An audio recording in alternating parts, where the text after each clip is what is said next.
అయినా నేను ఎవరి కోసమే డబ్బు సంపాదించేది నీకోసమేగా. అక్కే నా మాట అయినపోతే నేను ఎవరి కోసం బతకాలా, ఎవరి కోసం డబ్బు సంపాది. అమ్మా పక్కన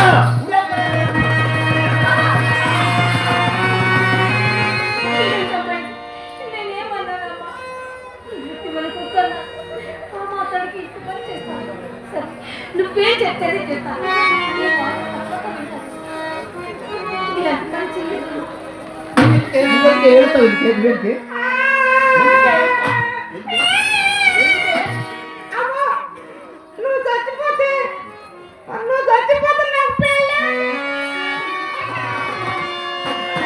అమ్మ చిత్ర పెళ్లి మన ఖర్చు పోవట్లేదు కానీ ఈ మైసూటి కూరలు ముగ్గురు వాళ్ళు ఒకటి చూసుకోవాలి నా దరిద్రం వదిలిపోవాలి.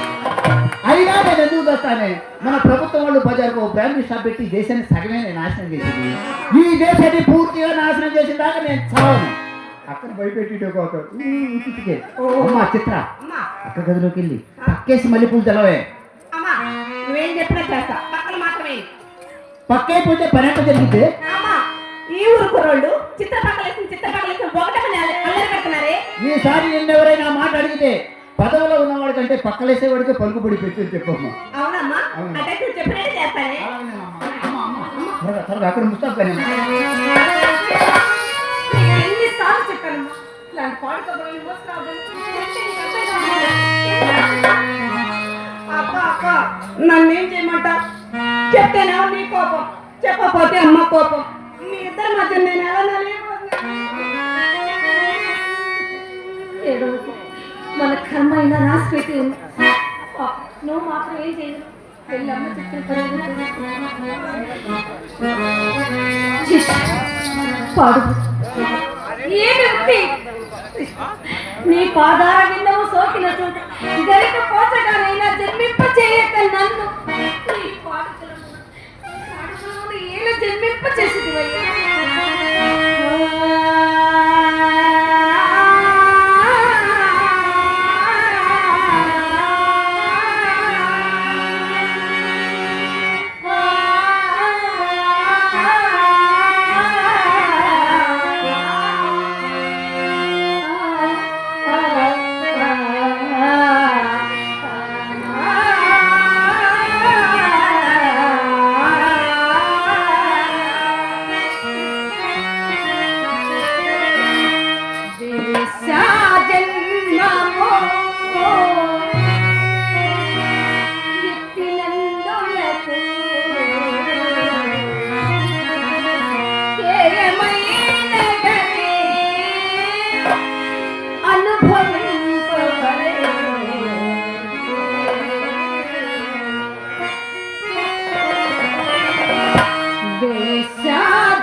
ప్రశ్న అడగాల్సింది ఎప్పుడు 20 సంవత్సరాల కింద అడగాల్సిన ప్రశ్న అడిగారు.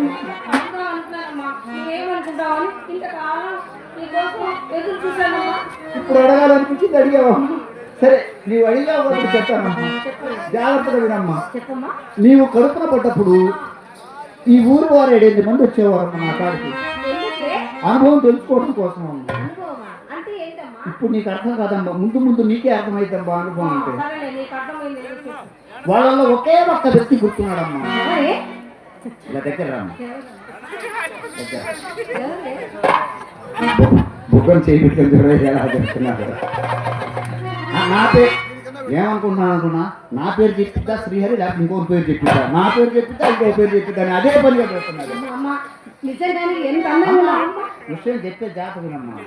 ఈ 700 ఈయన ఒక ఆయనమ్మా, ఆయన కాదు, నా మాత్రం ఏం తెలుసమ్మా. అలాగా? మరి నేను నాన్నగారని ఎలా అనుకోవాలమ్మా? పిలువమ్మా, ఏమనుకోదు, ఎవరా? పిలువమ్మా. నాన్నగారు, అమ్మా, నాన్నగారు, అమ్మా, నువ్వు నా ఇప్పుడు వాళ్ళ ఇంటికి వెళ్ళావనుకో, వాళ్ళు తేడా పడతారమ్మా. ఎందుకు లేనిపోయింది, ఎందుకే? ఎందుకేముంది, ఆస్తుల వాట అయ్యాలి అర్థం, నీకేం అర్థం కావట్లేదే. వద్దులేమ్మా, వాళ్ళు చల్లగా ఉండాలంటే. అదే మనకు కావాలమ్మా. సరిగానమ్మా, పొద్దునంద బజార్ పెరిగి చిన్నమ్మాయి చిత్త రాలేదేమే. అదిగో అదిగో దాని క్యాప్ వినిపిస్తామ్మా. అసలు ఈ కుర్రోళ్ళు అసలు మంచోళ్ళు కాదే, వాళ్ళు రారు, డబ్బులు ఇచ్చే వాళ్ళని రాని. అదేం చేస్తుందో ఏమో.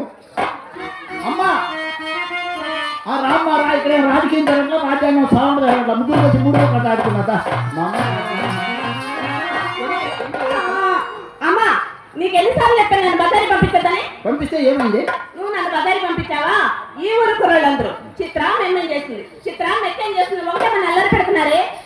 పెద్ద అమ్మాయిని వదిలిపెట్టి చిన్నదాన్ని నిన్ను వదిలిపెట్టి నన్ను అడిగారా? నన్ను అడిగారంటే వాళ్ళ కాస్త కూస్తో కామశాస్త్రం గురించి తెలుసుంటారు. ఎవరెవరన్నా నన్ను అడిగింది ఏ పూజ నడపడండి, పూర్తి అడ్రస్ రాసిస్తా. అదేగానమ్మా, ఎంతమంది అడిగారు? ఎంతమంది? 10 మంది, 20 మంది, 100 మంది, దాదాపు 1000 మంది అడిగారు. 1000 మంది కాకపోతే 2000 మంది అడగలేదు. అయినా ఏనుగుతో నన్ను ఎంతమంది ముద్దు పెట్టుకునేది అడుగుతుందా? సరే సరే, అమ్మా నేను అలా పరిగెడుతున్నానా? ఈ ఊరు కుర్రోళ్ళు నన్ను చూసి ఇలా అన్నారే, గాజువాక పిల్ల మే గాజుల కాదా, గాజువాక పిల్ల మే గాజుల కాదా, గాజువాక పిల్ల మే గాజుల కాదా, నీ చెయ్యి చూపలేదా, నీ చెయ్యి చూపలేదా, మా గాజు తడగలేదా.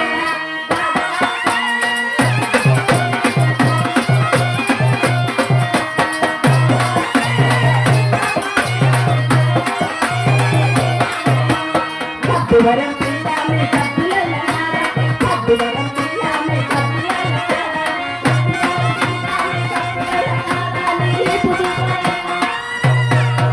నీ ఈపు చూపలేదా, మా సబ్బు రుద్దలేదా.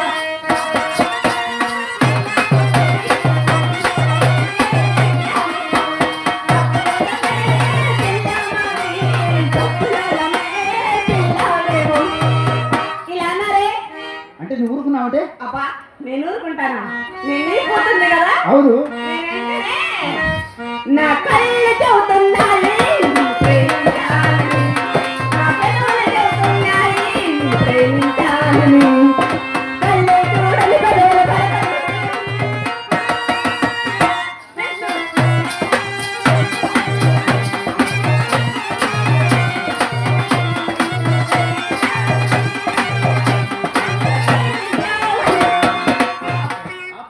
ప్రేమ దోవలు మనకి అయ్యి అసలు మన ఇంటికి పనికి వస్తాయా? ఆ, అలాంటి ప్రేమ దోవలు మనకు పనికిరాదమ్మా. మరి అమ్మా నేను అలా వెళ్తున్నానా, ఎవరో పెద్ద సుబ్బారావు గారి కుమారుడు చిన్న సుబ్బారావు గారండి నన్ను చూసి చిత్రా ఇట్రా అన్నారు. ఏంటా అని పరిగెత్తుకుంటేలేనా అమ్మా, నన్ను కింద నుంచి పైకి పై నుంచి కిందకి ఎగ చూసారే. అసలే పెత్తరుడు అయిపోయాడు మీ మధ్య. అమ్మా చిత్ర, ఎగాదిగా చూశాడా, ఏమన్నా చేశాడే? అమ్మా నన్నేం చేయలేదని లోనికి వచ్చినాక నిన్నే ఏదో చేస్తాను. ఏ సారి ఎదవా, వాడు బాబుతో చేస్తాడే. అమ్మా మా నాన్నగారు కూడా మన ఇంటికి వచ్చేవారనే. పెద్దగారు బాబు వాడి రాడు మా అనుకుంటాడు. ఆ తర్వాత అమ్మా ఆయన అక్కని అడిగారే. నువ్వేమని చెప్పావే? నేను చెప్పాను బాగా రండి, మా అక్క మేడం మీద గదిలో చక్కగా అవుతుందని చెప్పాను. ఆ తర్వాత ఏమో చెప్పాడా? ఆ తర్వాత ఏదో అన్నాడు. సరే సరేలే, నీ నోటి నుండి ఈ మాట కాస్త ఊడి పడేసరికి ఊరు కాస్త మాట మనుతుంది. నువ్వు పక్క రావే. అమ్మాయి పెద్దమ్మాయి